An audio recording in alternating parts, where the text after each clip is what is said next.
Engineer Gold Mines is focused on the exploration and development of the historic high-grade Engineer Gold Mine situated 32 kilometers southwest of Atlan, British Columbia. Engineer Gold Mines is fully permitted for surface and underground exploration with the 2019 drill program now underway.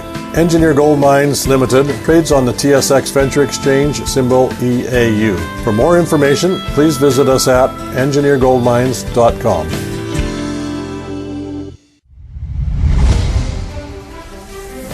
Welcome to the Goddard Report.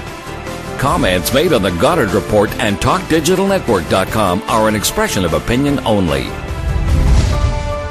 Here is Jim Goddard.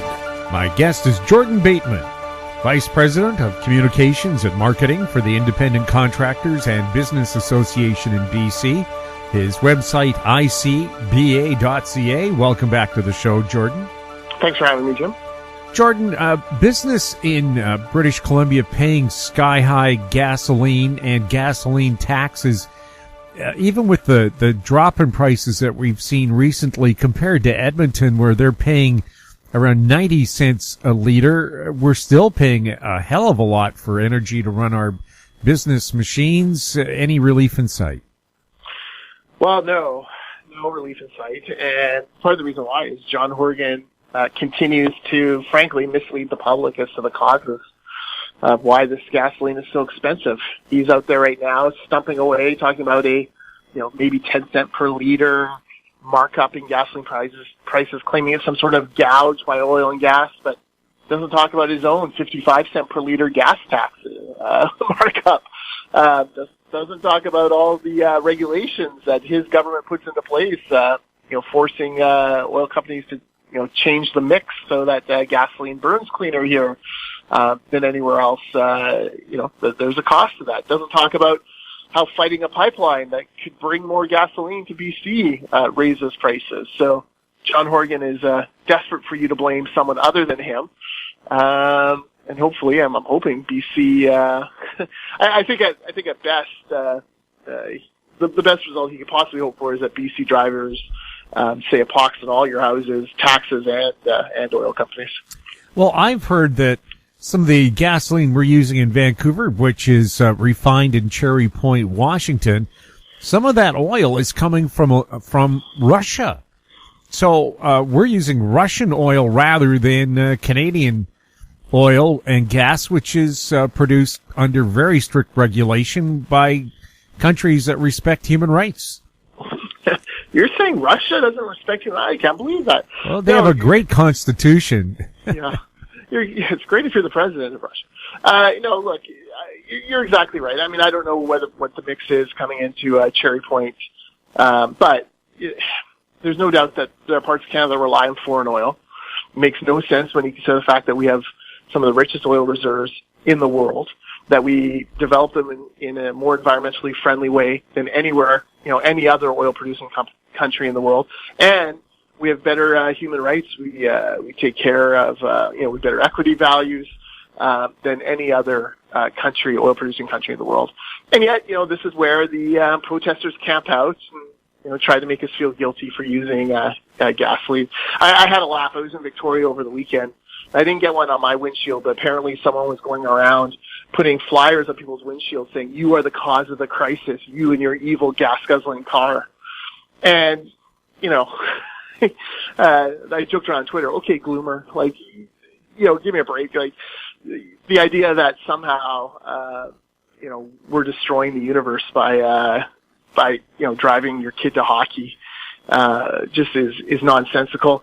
And you sit there and go, just throwing, they're throwing gay people off of roofs in some of these countries. They're stoning them to death. They're, barely allowing women to drive anywhere.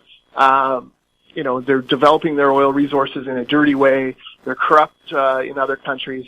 Yet we hear nothing about that. No protests about that. No demands for embargoes. No demands for sanctions. And instead, it's Canada that's the problem. It's just mind-boggling to me. Well, of course, the oil sands produce as much greenhouse gas, and I question whether carbon dioxide is really a greenhouse gas, considering plants grow faster when it's around. But 17 coal-fired power plants in Wisconsin apparently crank out the same amount or more. Just 17 power plants in the U.S. No, you're exactly right. When you actually start comparing these things, it comes out very, very well. For example, BC LNG. There's a great story in the Energy News this morning. BC LNG is actually 80% cleaner than U.S. LNG because of the strict standards we have here. They're going to be imposed on LNG Canada and on wood fiber. The U.S. LNG, which is dirtier than our LNG, is still miles cleaner than, coal factory or coal power plants in China. So, if you really want to save the world, if you really want to reduce the amount of carbon dioxide emissions, you should be getting as much BC LNG into these countries that are burning coal as possible. But, again, you got the protesters, the hand-wringers, the complainers, the whiners, the professional eco-activists, U.S.-funded foundations who are desperate to stay relevant, Greta, all attacking good, hardworking energy employees. So you've got all of these different groups complaining and attacking Canada. And Canada is, without a doubt, one of the cleanest producing energy countries in the world. We take care of the environment. We understand, we feel like, Canadians feel like they have a unique connection to the outdoors. We want to take care of our environment. We want to make sure we're helping, we know we can balance the economy and the environment. We've been doing it for decades. And we want to spread that to other countries. And instead, we get beat up, and these other countries get to continue on fouling the earth. So it makes no sense. But, these U.S.-funded NGOs, I guess, have to stay relevant here somehow. Should there be a bigger push to get Canadian LNG to India, where they've had severe air pollution crises in their major cities? Yeah, wherever they're burning oil, burning coal or other dirty fuels, and causing air pollution, we should be looking for cleaner alternatives. And LNG is one of those cleaner alternatives. So yeah, I know, absolutely, it's a no-brainer. We need to always be really careful about what we think will help the environment. I mean, I was reading a study that shows that, producing a Tesla actually produces more greenhouse gas emissions than producing a conventional, a Prius, a hybrid Prius. Okay, well, Teslas are, much sweeter, slicker ride than the little Prius. But, we got to balance that out. So we need to be very careful and look at these things in a holistic way. And if we can bring down air pollution in India by exporting Canadian LNG, we should be doing it. We'll have more with Jordan Bateman right after this. Cypress Development Corp is developing a world-class lithium resource in the heart of Clayton Valley, Nevada. The size of the resource makes the Clayton Valley project a premier asset with the potential to impact the future of lithium supply. Cypress Development Corp trades on the TSX Venture Exchange, symbol CYP, the OTCQB, symbol CYDVF, and on Frankfurt, symbol C1Z1. For more information, please visit our website, cypressdevelopmentcorp.com. Media recognition from Bloomberg, Reuters, recycling trade publications. Patented process for 100% recovery of critical metals, including cobalt, lithium, nickel, manganese, aluminum. American Manganese is focused on recycling lithium-ion batteries for electric vehicles. American Manganese trades on the TSX Venture, AMY, the US, AMYZF, and Frankfurt 2AM. For more information, visit AmericanManganeseInc.com or phone me, Larry Ray, at 778-574-4444. Welcome back. We're speaking with Jordan Bateman. Jordan, Prime Minister Trudeau met up with opposition leader Andrew Scheer and Saskatchewan Premier Moe today, I guess to talk about what might happen when Parliament resumes next month. However, the word that we're receiving from Moe and Scheer is that Trudeau's message was exactly the same as it was before the election. Is that good news or bad news for the construction business? Well, it's bad news. So Scott Moe, you're right, he did come out. He said the Prime Minister's just offering more of the same as the last term. Very clear that the Prime Minister of Canada has not, reflected upon the fact that 2/3 of Canadians voted for parties that support pipelines. We see absolutely no rush, no urgency from him on getting Trans Mountain going. We see no urgency from him on talking to Eastern Canada about, bringing oil and gas supplies from from the West to them instead of shipping it in from foreign powers. We see no interest from him in future energy developments. His government did buy Trans Mountain with taxpayer money. There's absolutely no sense that he has any interest in approving any other pipeline or any other energy project. And that's bad news. Energy projects are still a huge driver of construction jobs. They are also a huge driver of wealth in our economy, which then again spins off into construction jobs.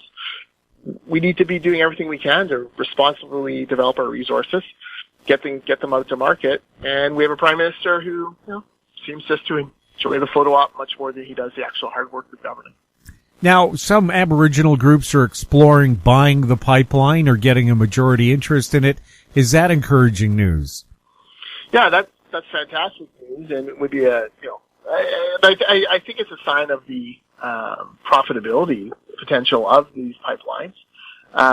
We sometimes hear from people, you can't make money on pipelines. Peak oil's going the way of the dinosaur. It's all over. And yet, we know that China expects to buy incredible amounts of energy through the next 2 or 3 decades and well beyond then. So there is a market there. First Nations are savvy enough to realize it, and it's a great chance for them to get a hold of this kind of infrastructure. And it's another sign that, again, the eco-activists and the professional protesters do not speak for the majority of First Nations. In fact, First Nations people do support resource development when done responsibly in an environmentally friendly way and in a way that ensures that the wealth allows the reserves to prosper. So lots of opportunities there. Good on those First Nations chiefs for being bold enough to see what they can do. And I do hope that it would be sweet irony if Justin Trudeau sold that pipeline to the First Nations and we had First Nations protests because government was taking too long to approve it. I would love that. It would completely turn this debate on its head, because all of a sudden all these people who claim that energy projects hurt First Nations would have to admit the fact that no, in fact they actually help them. We'll have more with Jordan Bateman right after this. Bateman Resources Limited is a gold exploration company with significant projects in British Columbia and the Yukon, trading on the TSX Venture Exchange, symbol ABN, and the OTCQB, symbol ABNAF. Surrounded by world-class gold deposits and mines, Bateman's 23,000 hectares Forest Kerr Gold Project is located in the heart of the Golden Triangle in northwestern BC. For more information, visit us at batemanresources.com. Don't miss out. Stay informed. Receive the HowStreet.com weekly recap with thought-provoking podcasts, radio, and articles delivered to your inbox. Sign up for the HowStreet.com weekly recap on our homepage at HowStreet.com. Welcome back. We're speaking with Jordan Bateman. Jordan, perhaps people aren't aware that your organization, the Independent Contractors and Business Association, is also a major educator of people in the trades in BC. Just how big are you? Yeah, well, we directly train. We're closing in on 4,000 people this year. We've actually just set a record as far as professional development goes. Those are people who take courses directly from us. Everything from how to run an Excel spreadsheet to how to manage a complete construction business to how to build a trench safely, to fall safety, anything you can imagine. We have dozens and dozens of courses at icba.ca/training. But then we also have 1,200, on top of that, 1,200 directly sponsored apprentices by ICBA. These are apprentices who we manage, who we work with. We help them through all the paperwork. We deal with the government and all of the Red Seal trade issues. And they go out and work with our members and do what the members do best, which is build stuff. And we're really excited. 1,200 makes us the single largest sponsor of construction apprentices in the province of BC, larger than any of the unions. And it goes far beyond that. In fact, 82% of all the apprentices in BC, about 23,000 of the 28 or so thousand out there, 23,000 are getting their apprenticeships done in non-union environments. So sometimes the building trades unions like to pass off that they're the only ones to do training, they're the only ones to do apprenticeships. That actually is completely false. The vast majority, 82%, are done by open shop companies or by ICBA directly. Now, taking a look at BC's economy, what's the outlook as far as your members are concerned? Well, we've been warning our members for a while that winter is coming. We see downgrades in the amount of growth expected in the BC economy. The NDP policies are coming back to roost. Since 2017, they've doubled the tax take from businesses. Now, some people out there may say, oh, that's fine. Businesses are wealthy and can afford all this stuff. It actually is nonsense. Small businesses being hurt disproportionately by these NDP tax increases. They refuse to help on things like property tax hikes. They refuse to understand that businesses are already constrained, and instead they gouge them for employer health tax and other things like that. So the burden is growing. Business is starting to slow. And, we're warning people. Like, we've had a good 10-year run here, booming economy. Certainly the BC Liberals left, billions in surplus for the NDP. The NDP then spent all that surplus. They've hiked taxes by $6 billion a year. And yet, they're still on a razor's edge, and we think they're probably going to dip into deficit here, given the fact that, some of their taxes programs aren't paying the dividends they wanted. So, yeah, if you're out there, in a small business, buckle up. 2020, we think, is going to be a year where we see continued deterioration of the BC economy. And hopefully you've been heeding the warnings to put money away for the rainy day, because we believe the rain is upon us. Going back to training, do we still have some areas where we're short of trained, skilled labor? Well, because of the demographic shift, in virtually every industry, it's not just construction, but tourism, restaurants, seniors care homes. If you go to any industry association in BC, from any industry, guaranteed, one of the things they're worried about is future workers. And, we're just aging out. The baby boomers are retiring. Generation X is aging. Millennials, have kind of moved into the workforce, but we still need more, young people coming into trades and into other industries. So it's a constant discussion. We're all working on it. We're all trying to find ways to encourage them into our industry. And if you're out there and if you're out there and you're good with your hands and you have any kind of entrepreneurial bent at all, there's a lot of money to be made in construction. Get into construction, do your apprenticeship, work on a crew for a few years, then strike out on your own, start picking up subcontracts. You can find you can make a very lucrative living and employ a lot of people, within 10 years of getting into construction. Have attitudes changed towards hiring women in the trades? We would love to hire more women. Most companies we talk to would love to hire more women, but not because they're women, just because they need people. They need talent. They need people who want to come to work. And, the change that's happened is companies have become so desperate for workers that, there's no more room for, kind of old, 1970s chauvinistic attitudes, right? Like, you just don't have the ability to do that. There is a discussion. There's some interesting debates within associations. There are a lot of grants available, for example, for women and for First Nations to get into the trades. Unfortunately, not all of those grants are taken up by people. That's a concern. We've got to continue to do a better job of showing trades as a viable career opportunity, and certainly one for entrepreneurs. No matter, what gender you are, no matter what your background is, construction can be a really good way to support a family for your entire lifetime. Do we have to do some attitude changes? It's just like the way we've changed a lot of attitudes to certain people and situations in our society. Change the attitude towards trades. People still think if you can get some dirt under your fingernails, it's not a worthy job. Yeah, we recently had our annual general meeting, and our chairman, in his chair's report to the membership, discussed this. His son is an apprentice now, actually an ICBA apprentice. He's gone through his first 2 levels of certification and is continuing to work his way up to full Red Seal. And he's talked about how, those men and women who have made a good living in construction and in trades should be prouder of the story that they have to tell to others. and trying to inspire folks to come along and do more in construction. The Andrew Weavers of the world who look down on construction as dirty jobs or temporary jobs, as he likes to chortle when he was in the valley fighting Site C Dam. That really is. It's really corroded the view of trades for a lot of people. Trades isn't a fallback.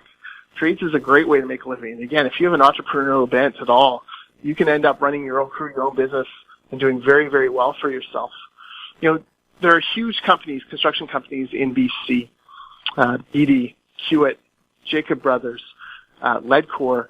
All of these businesses were started by, one person, who worked on other projects, came over, started their own little company, hired a second guy, then a third, then a fourth, then a second crew, then a third crew, and started bidding bigger and bigger projects, and just kept kind of moving along. That's the entrepreneurial spirit of construction. You get that satisfaction of building something. You go home every day, you've done something, you've built something, there's something you can point to. You can drive your kids past, you can drive your kid on the road you built, or you can drive the kid on the bridge you built. You can point to the house and say, hey, I worked on that house. You have that kind of short-term satisfaction, but you also have the long-term satisfaction of, knowing that you've provided for your family, that you've built a good business, that you've helped other people feed their families and helped other kids get their start. It really is a powerful story, and one that we need to do a better job of telling. Jordan, thank you so much for chatting with us. Thanks for having me. My guest has been Jordan Bateman, Vice President of Communications and Marketing for the Independent Contractors and Business Association in BC.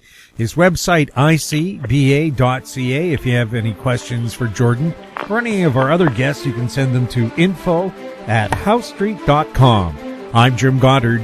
Thank you for listening. Comments made on the Goddard Report and TalkDigitalNetwork.com are an expression of opinion only. The Goddard Report is available online and mobile at TalkDigitalNetwork.com. The Goddard Report is a production of House Street Media Incorporated.